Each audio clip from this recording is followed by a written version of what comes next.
هنعمل مع بعض النهاردة بإذن الله أحلى ملوخية خضرة في البيت. هنبدأ من أول تقطيفها لحد ما نوصل للقوام الجميل ده، كمان ازاي نفرزها، وهنعمل رز بشعرية وفراخ محمرة، الأكلة المفضلة عند الكل صغيرين وكبار. يلا على طول نبدأ ونشوف عملناها ازاي.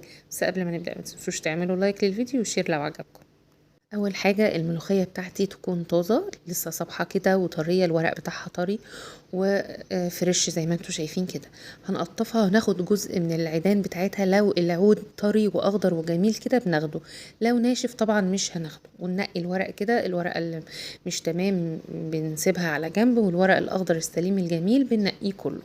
خلاص بننقي طبعا كل الكمية نقطفها، وبعدين بقى تحت الحنفية في الحوض ونبدأ بقى نغسل في الملوخية بتاعتنا.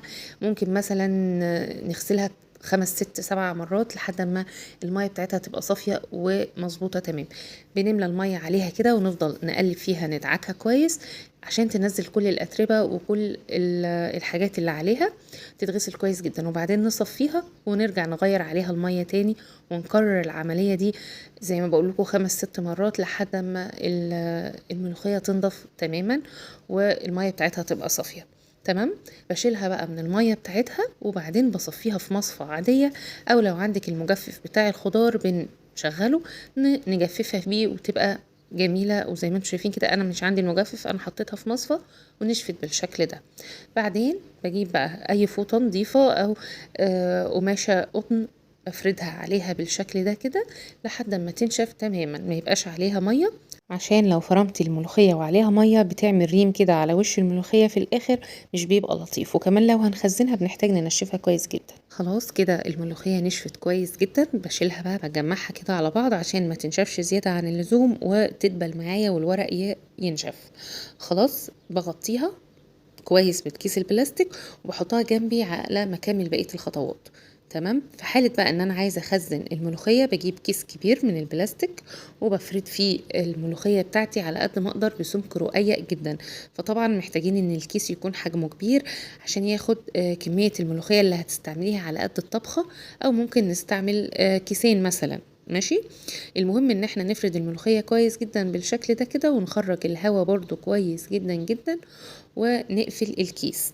في اكياس من اللي هي بتبقى بتتقفل كده دي جميلة برضو، بتبقى حلوة في التخزين. فطبعا الطريقة اللي تريحك، في طرق كتير طبعا لحفظ الملوخية بس دي جميلة جدا. ليه بقى؟ هتخرجيها في ثواني زي ما هي مش بتفك، بتضربيها في الكبة تنزلي بيها في الشوربة على طول، تبقى جاهزة معاكي، بتطلع خضرة وجميلة اكنها فريش. طبعا دي حاجة سريعة كده. هغطيه بقى زي ما بقول لكم الورق واسيبه واروح اكمل بقية الخطوات. في حلة على النار نزلت بالمية بتاعتي، عليها بصلة والبهارات، حبهان وفلفل اسمر وورق لورا. انا مش بحب الملوخية يكون فيها بهارات كتير، هو البصل والفلفل الاسمر وورق لورا، وكمان نستغنى عن الحبهان. بتبقى جميلة جدا لما البهارات بتاعتها تبقى بسيطة وخفيفة كده. خلاص. انا دلوقتي الفرخه بتاعتي بتغلي، الميه بتغلي اهي كذا، غلت شويه ومفيش اي ريم طلع على الوش. لو في حاله ان في ريم طلع بنشيله بالمعلقه ونسيب الفرخه بقى تغلي براحتها، تستوي كده على حراره وسط، وما بغطيش الحله قوي عشان خاطر ما تعملش معايا ريم وبرضو الفرخه ما تتهريش. هسيب بقى الفرخه تستوي براحتها وهروح احضر الرز بشعريه. في حله كده نزلت بشويه زيت حلوين، 3 4 معالق كبار من الزيت، وبعدين بنزل بالشعرية حوالي كوباية من الشعرية مثلا. بفضل اقلب باستمرار لحد ما اللون بتاعها يبقى ذهبي كده وجميل. بنزل بمعلقة كبيرة بقى من الزبدة عشان لو حطيت الزبدة من الاول هتتحرق. خلاص كده الزبدة اتحمرت معايا. كمان هنزل بقى بكوبايتين من الرز، يعني كوباية الشعرية بحط لها كوبايتين من الرز. زودوا انتوا بقى الكمية طبعا او اظبطوا الكمية حسب الاسرة بتاعتكم. وبعدين بنشوح كده الرز مع الشعرية كويس جدا وبنحط له الملح، الكمية المناسبة طبعا لكمية الرز بتاعنا. بنقلب الرز كويس مع الشعرية بحيث الرز يتغلف كده بالمادة الدهنية ويبقى مفلفل وجميل معانا. بنزل بقى بالمية بتاعتي أول شوربة حسب ما بتحبوا، ممكن نزود كمان مرق الدجاج. بقلب الرز وبشوف المية مظبوطة ولا لأ. حوالي 2 سنتي كده فوق الرز بتبقى مظبوطة وبتطلع مفلفلة وجميلة والرز مستوي وجميل. الملح بتاعنا بقى بنظبطه، بندوق المية كده ونشوف. لا المفروض بتبقى حادقة سنة عشان الطعم يطلع مظبوط، بنحدق سنة الملح. هنغطي الرز ونسيبه يغلي. اول ما يبدأ يغلي بنهدي النار تماما ونسيبه يستوي على نار هادية، بياخد حوالي تلت ساعة. في الوقت ده بقى الفرخة بتاعتي خلاص استوت، والرز فاضله مثلا 5 دقايق كده ويتشرب ونطفي عليه. بنروح بقى نفرم الملوخية في الكبة. ولو هنعمل الملوخية بالمخرطة لا هنحتاج قبل كده بشوية نقعد نخرطها، لكن لو هنستعمل الكبة خلاص في الوقت ده زي ما قلت لكم الرز فاضله 5 دقايق ولا حاجة ونطفي عليه، نروح نفرمها بقى في الكبة. بتدينا نتيجة جميلة جدا وسريعة وزيها زي المخرطة. بس طبعا الطريقة اللي تفضلوها بتشتغلوا بيها. انا احيانا برضو في اوقات كده بحب اعملها بالمخرطة، بتدي احساس تاني كده وطعم تاني. بس طبعا الفكرة في الكبة انها بتنجز معانا. هنفرمها بقى كويس في الكبة، وكل شوية كده بنرفع الغطا ونديها تقليبة بالمعلقة عشان نساعد الكبة انها تفرمها لنا كويس وتبقى متساوية وكلها ناعمة ومظبوطة وجميلة. وحاولوا تنعموها ما تسيبوهاش خشنة عشان تبقى مظبوطة معاكم في الشوربة وجميلة. خلاص دلوقتي بقى هنحضر التوم بتاعنا. شوية توم حلوين كده، حوالي راس من التوم ولا حاجة، عليها معلقة كبيرة من الكزبرة الناشفة، ده اساسي طبعا. والشطة الحمراء حتة صغيرة، مش مثلا القرن كله ولا حاجة. ومش شرط، انا اللي انا مسويها دي على فكرة مش حراقة، يعني مش شرط انها تكون حراقة، بس الحمراء بتدي طعم جميل. وممكن برضو لو الخضرة موجودة، يعني حسب المتاح طبعا.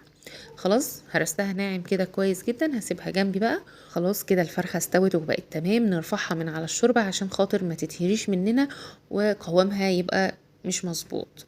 برفعها زي ما انتوا شايفين، والشوربة بتاعتي رايقة وجميلة وتحفة. واحلى حاجة في شوربة الملوخية انها تكون بهاراتها بسيطة.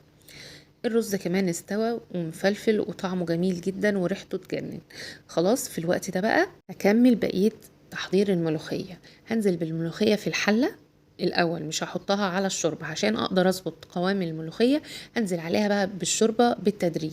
مهم جدا ان الشوربه تكون بتغلي في الوقت ده وسخنه جدا، واحنا حاطين الحله على النار، ونبدا بقى ننزل بالشوربه واحده واحده لحد ما نظبط القوام بتاعها عشان ما تبقاش خفيفه مننا ونقدر نتحكم فيها. فنحط الملوخيه هي الاول في الحله ونزود عليها الشوربه بالتدريج لحد ما نوصل للقوام اللي نفضله نوقف. تمام.